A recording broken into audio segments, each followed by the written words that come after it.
At 47 years old, Sami Lukis has forged an incredible career and a life that she loves, but she's missing one thing, and that's a family of her own.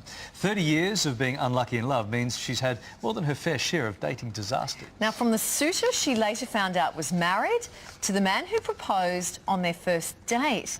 Geez, somewhere in between, it'd be nice, Sami. The new novel, Romantically Challenged, tells the real-life dating stories that you may find hard to believe. Great cover of this new book, Sami Lukis. Congratulations on it. Thank you. Why did you write a book? Well, because of what you just said. I mean, I've been dating for the better part of 30 years. I think by this age, most people have kind of settled down or been married once, twice, many times.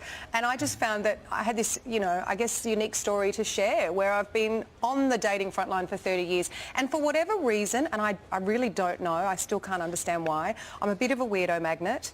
And I seem to find myself in these extraordinary, unbelievably bizarre situations with the opposite sex more often than not. And I'm the sort of person at every dinner party, everyone says, "Oh my God, Sam, what's your latest dating disaster?" And I tell the story and they say, "You need to write a book about this." And so I thought, okay, well, maybe I will. So I did. And here we are. Here we are. 30 years later. What's the biggest dating disaster story that you love to tell that gets the best response from you? It's the hardest question to answer, Larry. That's why I wrote a book. There's 80 chapters in there. I think the worst date for me was the one that I gave up Brad Pitt for. What? So, yes, yeah. I said no to Brad Pitt. I said no, I turned down Brad Pitt.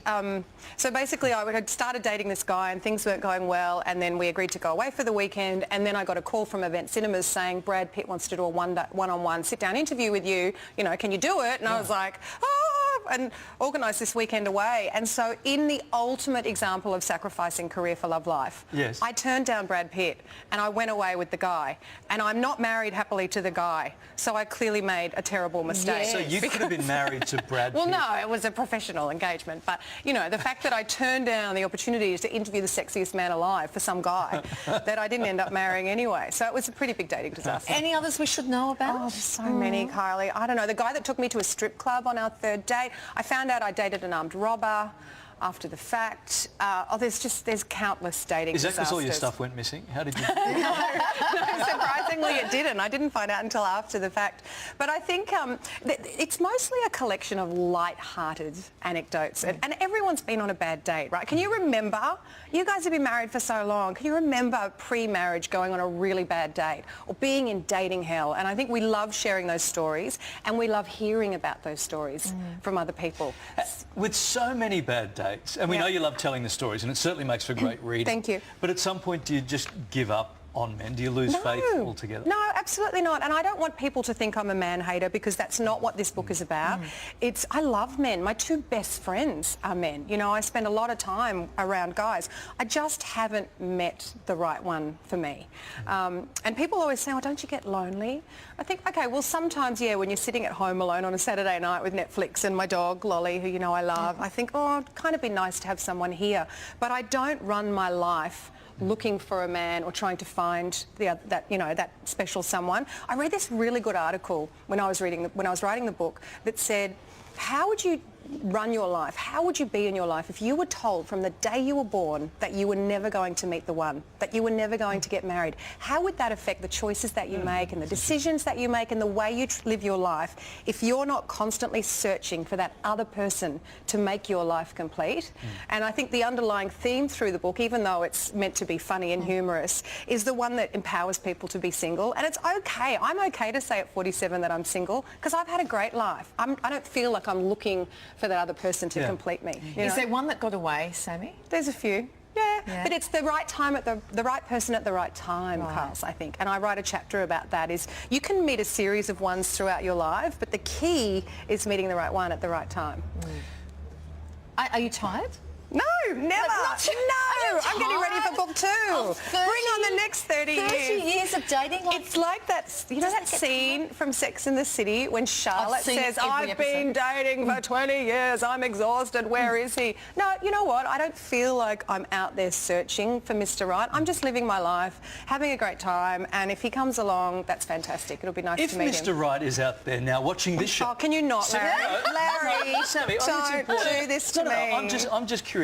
if Mr. Wright's sitting there now in his undies and his Ugg boots eating twisties, looking at the TV going, yeah, Oh my she's God, you all just right. described my Mr. Right. That can't be Mr. Right. What's he getting? What does someone need to know about you? In a speed dating sense, quickly, what's Sami Lukis like as a date/potential wife? Read the book. See, it's a tease. It's a tease. Okay, here's the thing, because we know each other, and I know that you have this great travel industry, and you're always travelling. You're just back from a fabulous snow holiday, which looked amazing. Yeah, it was good. Yeah.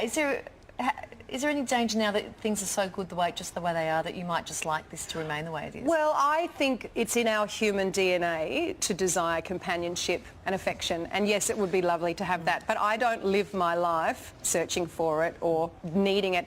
And I think, unfortunately, a lot of people make the wrong choices in love because they're so afraid to be alone, and I just don't think you should be afraid to be alone, because you can have a great, wonderful... I mean, I talked about in the press over the weekend the word spinster, and I hate that word, because if you look up the word spinster in the dictionary, there's literally a photo of me. Like, I am a spinster, but it has such negative connotations. You know, we're not all lonely, miserable women sitting in the corner eating cat food. We're out there living empowered, valuable, meaningful lives and having a great time. So about 7 years ago, I can't believe it was that long ago, it's gone so quickly, you came on the show to talk about your feelings for having having a child, having a family, and you desperately wanted that outcome. Yeah. Where are you at with that now? Well, I actually talk about that in the book, Larry, because I had so much reaction to that documentary, Sami's Baby, when I went through that stage at 40, panicking that I needed to settle down and have a child, or not necessarily settle down, but have a child. And I pick up where the doco left off in this book, and there's a few chapters dedicated to the search and my desperate attempts at trying to have a baby, which went for 3 or 4 years.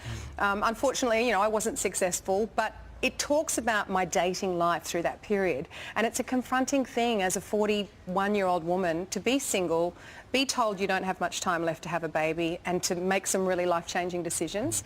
And it really did affect my dating life. I call it my desperation dating period, because you really, you know, that clock's ticking, and it changes your whole mindset. So, I mean, it's mostly lighthearted, the book, but then we went into the baby journey for a few chapters. Okay.